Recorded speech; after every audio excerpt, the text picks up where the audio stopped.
இது வந்து மரத்துவரங்க, தனி மரம். ஒரு செடி 7 வருஷம் காய்க்கும். நண்பர்களே வணக்கம். இதுதான் கறிப்பலா. இது கறிப்பலா ஏன் பேர் போட்டாங்கன்னா கறி வைக்கிறதுக்கு மாத்திரம் இல்லை, இது மாட்டுக்கறி சத்துக்கள் இருக்குது. தொடர்ந்து ஒரு 7 இஸ்ரேல் நாட்டில் பார்த்தீங்கன்னா அவங்களுக்கு டெய்லி இதை கொடுக்குறாங்க உணவு. வைக்கலாம் அவங்களுக்கு அவ்வளோ தான் காரணம். இது அளவுக்கு அதிகமான சக்தி கறிப்பலாம். இது வந்து பிரியாணியில எங்கள் ஊரில் இது போடுறாங்க. இது ஒரு இது நீங்கள் பார்த்தீங்கன்னா இது ஒன்று நேற்றுக்கு நான் எங்கள் ஊர்லேருந்து எடுத்துகிட்டு வந்தது இன்னைக்கு அழுகிடுச்சு. இது வந்து தேயிலை செம்ம டேஸ்டான பழம். இது சீத்தாப்பழம் மாதிரி ருசியாக இருக்கும். பொதுவாக யாருமே சாப்பிட்ருக்க மாட்டீங்க. நான் வாய் வச்சதுனால சாப்பிட இஷ்டம் போட மாட்டீங்கன்னு நினைக்கிறேன். இது அற்புதமான உணவு.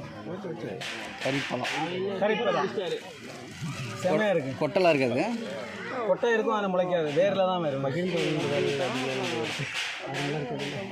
நல்லா இருக்குங்க.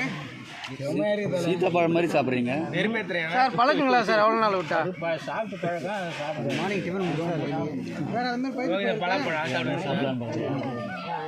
சூப்பர். டேஸ்ட் எப்படி இருக்குது? எந்த மாதிரி?